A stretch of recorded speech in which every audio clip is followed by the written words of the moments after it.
बिस्मिल्लाहिर्रहमानिर्रहीम। शुरू करता हूँ अल्लाह के पाक नाम से जो बहुत बड़ा मेहरबान निहायत रहने वाला है। दोस्तों, बहनों, भाइयों, बुजुर्गों, अस्सलाम वालेकुम वरहमतुल्लाहि वबरकातुहू। हम कुरान पाक से शफा और वाक़यात पर मबनी इस्लामी मालूमाती वीडियो की 113वीं किस्त आज पेश कर रहे हैं और इस वीडियो में हम बयान करेंगे पत्थरों और तूफान से शहर की तबाही। तो दोस्तों, पत्थरों के तूफान और पुरतशद्दुद आंधी के जरिए शहर की तबाही कुरान पाक में एक बार बार चलने वाला मौजू है, जो अल्लाह ताला के अहकाम की खिलाफ वर्जी करने और गुनाह और बदकारी पर कायम रहने वालों के लिए एक ताकतवर तंबीह है। और इस तरह की तबाही की सबसे नुमायां मिसाल हजरत लूत अलैहिस्सलाम की कौम की कहानी है, जिन्हें इनकी वसी बेहयाई, खास तौर पर हम जिनसी परस्ती, नाफरमानी और अपने नबी की तरफ से लाए गए हक से इनकार की सजा दी गई है। इनके शहर को न सिर्फ उल्ट दिया गया था, बल्कि अल्लाह ताला की तरफ से अज़ाब अल्लाही के तौर पर पत्थरों की बारिश और एक पुरतशद्दुद तूफान का निशाना बनाया गया था। कुरान पाक ने इस तबाही की मुतअद्दिद आयात में बयान किया है। सूरह हुद आयत नंबर 82-83 में अल्लाह ताला फरमाता है, फिर जब हमारा हुक्म आया तो हमने इस शहर को उल्ट पलट कर दिया और इस पर तयदार मिट्टी के पत्थर बरसाए जो तुम्हारे रब की तरफ से निशान जद थे और वो जालिमों से ज्यादा दूर नहीं है। ये आयत बयान करती है कि किस तरह शहर को उल्टा कर दिया गया, जो कि एक शिद्दत कुदरती हलचल की निशानदेही करता है। इसके बाद पत्थरों की बारिश हुई।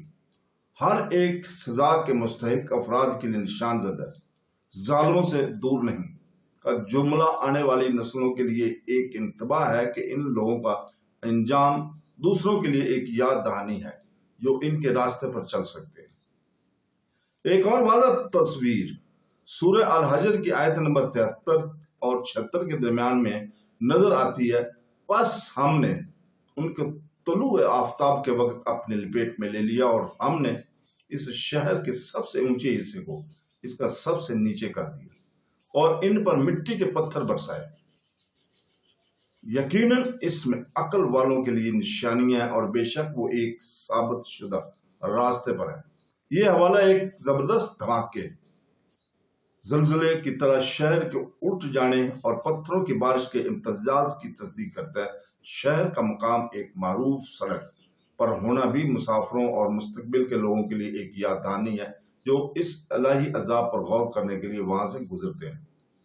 सूरह अल-शारा की आयत नंबर 173 और 174 में अल्लाह ताला फरमाता है, और हमने इन पर पत्थरों की बारिश बरसाई और डराने गए लोगों की बारिश बहुत बुरी थी।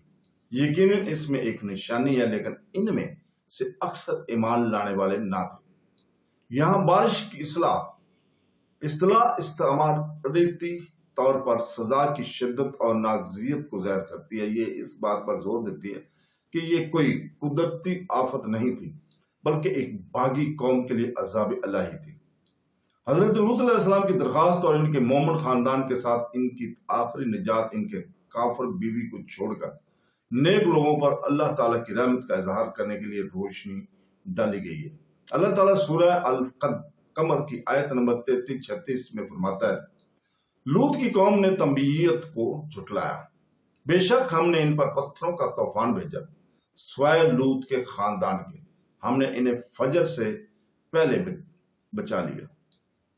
अपनी तरफ से एहसान के तौर पर हम शुक्र करने वालों को इस तरह बदला देते हैं और यकीनन इसने इन्हें हमारे हमले से खबरदार किया था, लेकिन उन्होंने तंबीह से इनकार किया। ये वाकया सही हदीस में भी मज़कूर है। सही बुखारी हदीस नंबर 4726 में अब्दुल्ला बिन अब्बास रज़ियल्लाहु तआला से रिवायत है, जब रसूल पाक सल्लल्लाहु अलैहि वसल्लम कौम लूत के खंडरात के पास से गुजरे तो अपनी रफ्तार को तेज करते और अपना चेहरा ढांप लेते थे और फरमाते, इन लोगों के पास न जाना जिनको अजाब दिया गया जब तक कि तुम रोने ना लो। ऐसा ना हो कि इनको जो तकलीफ पहुंची है वो तुमको ना पहुंचे। ये हदीस इस संजीदगी को ज़ाहिर करती है कि जिसके साथ नबी करीम सल्लल्लाहु अलैहि वसल्लम ने अजाब और इसके मकाम का ख्याल किया मोमिनों को गज़ब इलाही के ऐसे मकामात से गुजरते वक्त गाफिल ना होने की तलकीन की है।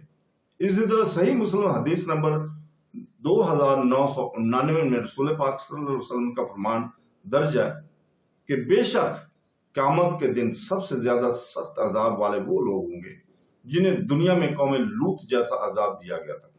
ये हदीस दुनिया और आखिरत दोनों में इनके गुनाह की शिद्दत और इनकी सजा की शिद्दत के दरमियान बराह रास्त तअल्लुक़ पैदा करती है। इस तरह कौम लूत के शहर का पत्थरों के तूफान और पुरतशद्दद हंगामों से तबाही सिर्फ एक तारीखी वाक़या नहीं बल्कि पूरी इंसानियत के लिए एक इल्हामी तंबीह और इखलाक की सबक है। यह आयत और हदीस पाक सिखाती हैं कि सरी बेहयाई में मुलव्वस कम्युनिटीज खास तौर पर जब वो इलाही हदायत को रद्द करते हैं तो अल्लाह ताला के गज़ब का खतरा मोल लेते हैं। पैगाम वाज़ह है, तौबा इलाही कानून की इताअत और इखलाकी सालमियत की पाबंदी ऐसे तबाहकुन अंजाम से बचने का जरिया है। तो दोस्तों, इसके साथ ही हम कल तक के लिए इजाज़त चाहते हैं। इंशाअल्लाह ताला कल इसी वक्त फिर हाजिर होंगे आपकी खिदमत में, और हम दुआ करते हैं कि अल्लाह ताला हमें कुरान पाक और हदीस नबवी पर अमल करने की तौफीक अता फरमाए। आमीन सुम आमीन। अल्लाह हाफ़िज़।